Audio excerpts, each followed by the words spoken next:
Today I'm going to talk to you about how to stretch a canvas.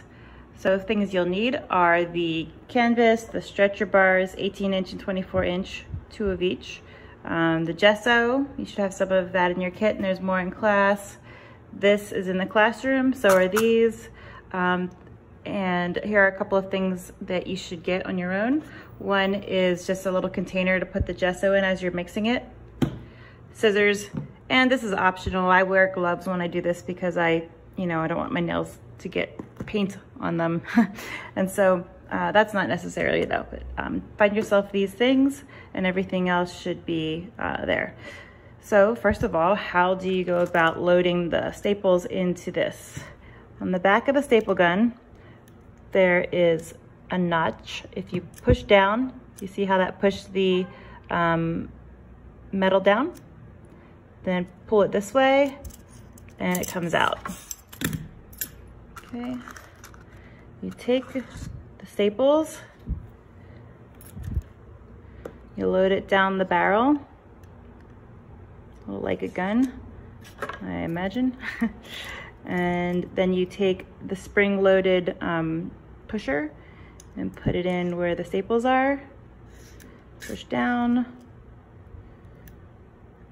put it back the way you had it, up and then out. Okay, now this should shoot staples out the bottom. It's really, really strong, so be careful not to put this towards anyone's face or anyone at all.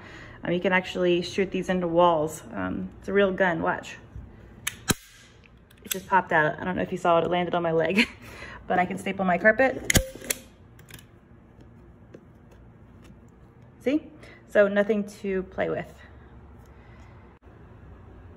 The next thing to do is take the stickers off of the stretcher bars. And the reason that we do that is that it would eventually, with the humidity, it would rot away and it would eventually rot the backs of your canvas. That would probably take a decade or two, but you just don't want it to happen. So I think I already have them off the other ones. Yes, I do. Okay, and now these slots, these have slats on the end that fit together, so it's nice and handy. I'm going to piece the edges together, and it's a little hard to do with one hand, but you'll have two because I'm holding the phone to record. These slide in just like that, and I'll come back once I get all of them in. Let's say that you have them on and it's sort of wonky, like it kind of goes like this still. That means they're not on very tightly. So you need to get your corners in really, really well. You can use a hammer to help with this process if you like. And of course we're making 18 by 24 canvases, so 18 will be on either end, 24 will be on either end. So here this doesn't want to seem to go, so I can just take a hammer and hit it the other direction or pull it out and stick it back in again. You see here the edge is kind of perfect, but it's still not lined up here, which means it's probably not lined up properly over here. Yep, so you just have to go back and forth and correct every corner until all 4 of them are really nice and tight. All right, so you also have canvas in your kit. So I've unrolled the canvas.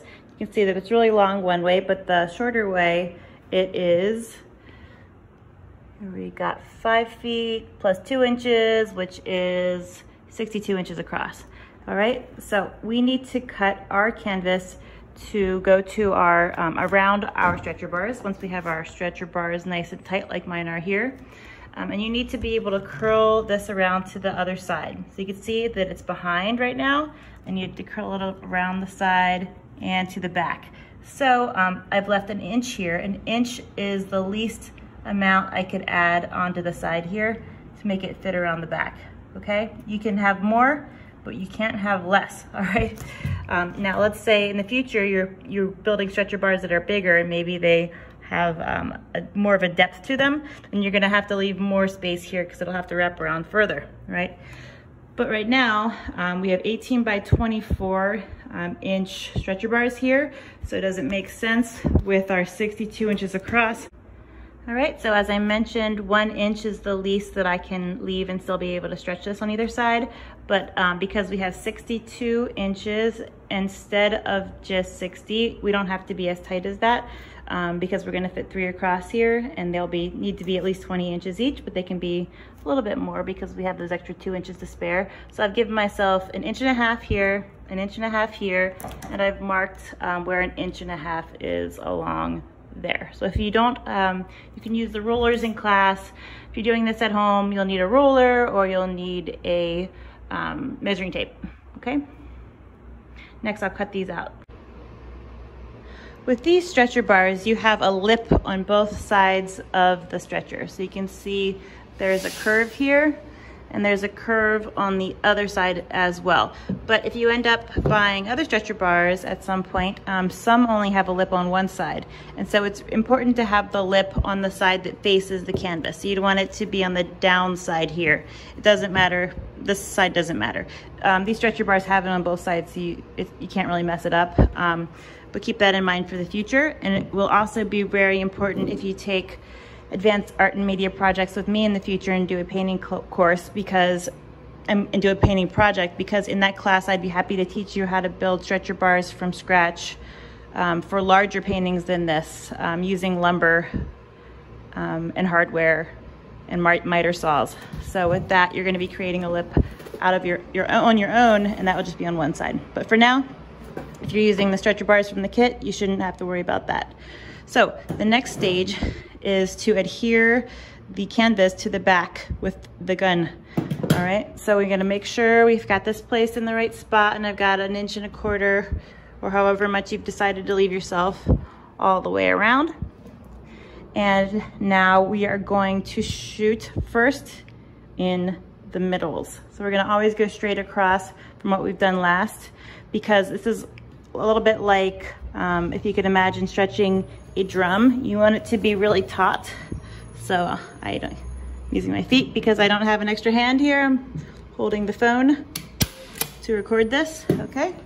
So I've shot that in there, and now I need to go directly across to the other side. I didn't pull it tight when I hit the initial one, but now I can pull it really nice and taut. You can see how it's created this little ripple in here because of the tightness. All right, I'm gonna shoot this, and then I'm going to do this side, tightening it a little bit, but not too much, and then tightening the side across from it quite a bit more, and then I'll be back. You can see now there's tightness marks going in both directions because I've done all 4 of these. Next, I'm going to do either side of this one, staple here and here, and then I'll do the opposite side, staples there and there. But for these ones, we're not just gonna be pulling forward, we're gonna be pulling also to the side, because we want this to not just be tight across, but we want it to be tight across this way as well, okay? So I'm gonna be pulling it at a bit of an angle, all right? And then when I do this one, I'll pull it at an angle. And then when I do the opposite sides, I'll pull those at angles as well. And then I will go to these 2 and these 2. All right, you can see I've got 3 on each end, and at this point it's starting to get pretty tight in the middle. Not quite like a drum yet, but it's gonna get there, okay? And so as we continue on, we're gonna keep going from the middles out, and then immediately doing the ones across from it, middles, and then immediately ones from across from it. So I'm gonna just keep going until I get closer to the edge, and then I'll return. At a certain point, you'll have to decide if you want this to be a horizontal or a vertical composition. So I'm gonna build this for a horizontal kind of landscape composition.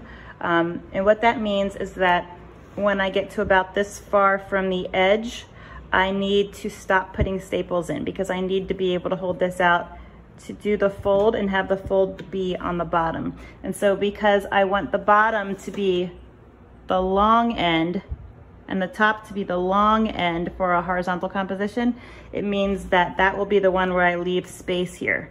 Because the fold has to be on one of the corners, I don't want it to be out here because the piece will be hung on the wall like this.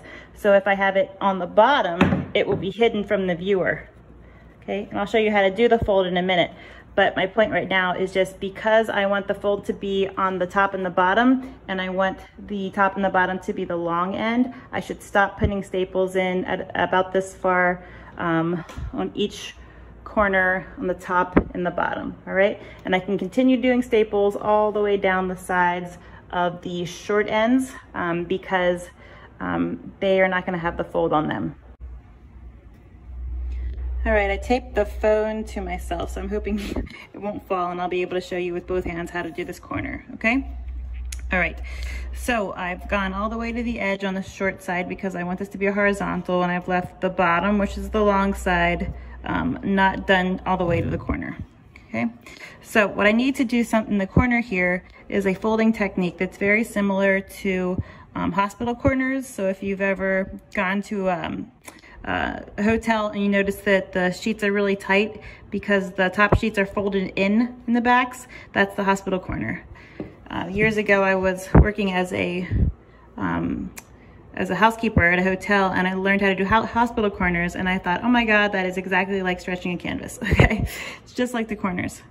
So what you do is that you've been pulling from the back around to the front, or from the front around to the back, I should say, in stapling. For this first fold here, we're gonna do the opposite. We're gonna pull, instead of from back to front, around the side. So I'm taking this and I'm pulling around the side here, okay? So I'm pushing this down so it's out of the way, and I'm pulling this around like so. So this is a continuation of this, right? And this I pulled down out of the way so that it doesn't get stapled underneath. And I'm gonna put a staple right in the side here. Be careful because the staple gun is only about the width of the thing, and you don't want to shoot out and hit yourself. All right, so now that's done, it's kept, and this is still available. See, the space is still there. So now we need to take something flat. You can use the back of your scissors, but I like to use a butter knife if one's around because it's a little bit less likely to puncture the canvas, because you want to keep this flat while folding this over. So I pushed it flat underneath, and now I'm slowly pulling the edge a little bit out until it covers up the staple. And then I take my staple gun, staple it behind. So you see we've hidden the staple, and the fold is now on the bottom. So looking at the side, you don't see it at all. It's on the bottom edge, okay? And now I'm gonna go back in, finish pulling up from the front to the back and stapling in. We have a really nice taut corner in the front. And I'm gonna do one more so you can watch again, because this is the trickiest part. Okay, other angle now. So I'm pulling around from the side, pushing the excess down below so it's out of my way, and I don't staple it.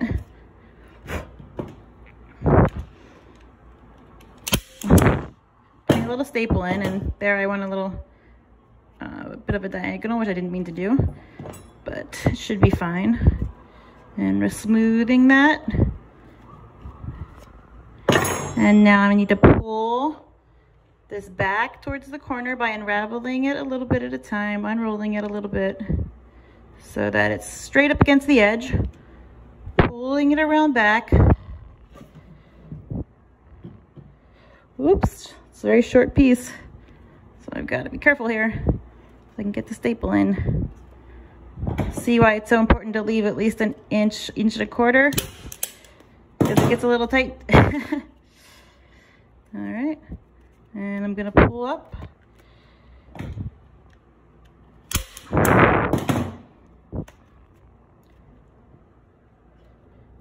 Just finish the edge.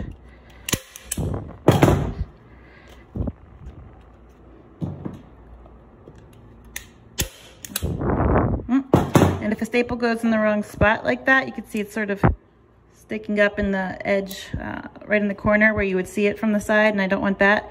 Just go in with something like a scissors and rip it out, okay? Pop it up and rip it out.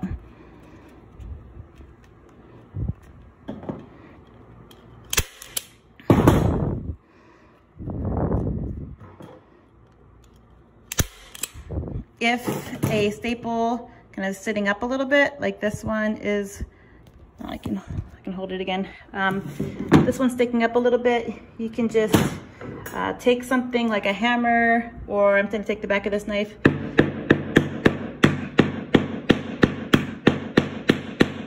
Pound it down, okay? You can use the side of the staple gun, but never do that if anybody is around, and don't face it towards anybody. In fact, just don't do that. That's what I do sometimes, but I ought not do that, so.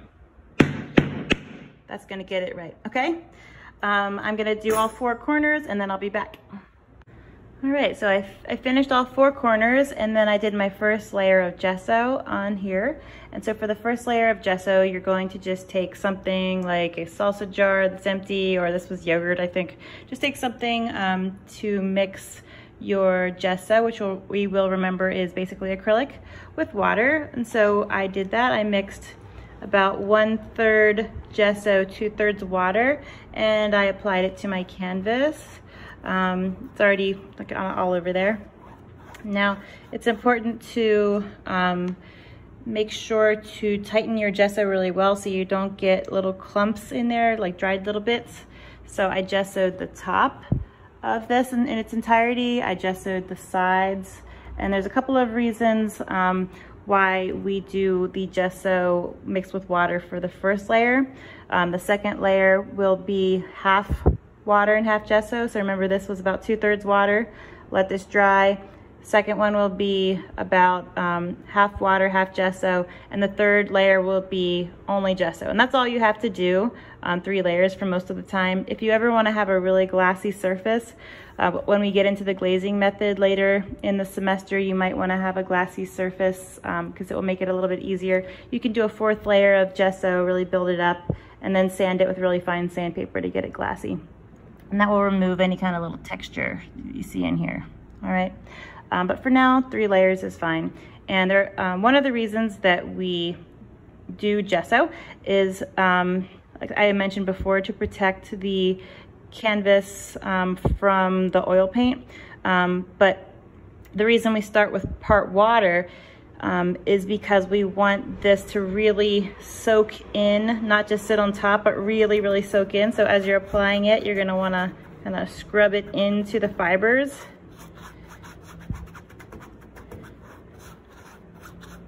So that it really marries with the canvas. If it were really thickly put on in the first layer, if you were to go to just 100% gesso, it would just sit on top and not actually soak into the fibers, in which case it would easily crack. And so that's why it's important to really make the fibers and the liquid one by adding water in the first couple of layers. Okay. Another nice benefit of gessoing, particularly with a lot of water at first, is that it will make the canvas tighter. So we stretch this really taut, but it will become more taut as it dries, because it's very much like laundry. You know, the first time you wash it, it shrinks, and it's a similar thing here. The water will really tighten up the fabrics, particularly at the corners. All right. So I want to show you this in comparison to a prefabricated canvas and a canvas that was actually built. So this is sort of in between. It's not totally prefabricated, and it's not totally hand built. And so this is a prefabricated canvas that somebody gave me. So you can see that it comes like already built. It's a bigger one, so that's why it has a crossbar. It doesn't matter that yours doesn't. The reason I don't like my students to work on these is because, look, the corners are really not well made. It only has 1 layer of gesso, and so you can see it's not put on very thickly. You can see the fibers in this are as kind of coarse as the very first layer of the fibers I'm doing over there, and I'm going to do 3 layers. But also, it's not very taut. And so somebody gave this to me. I'm probably not going to use it, but if I do, I'm going to take the canvas off and restretch my own canvas. So this is a totally prefabricated canvas. I'd prefer you not use that. I'd prefer you build your own, like we're doing here.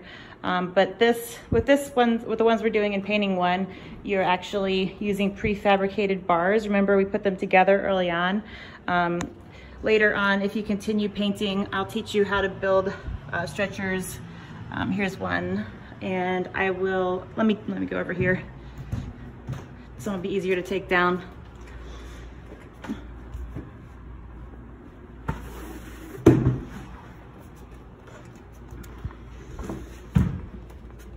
You can see this one is actually built from scratch with wood.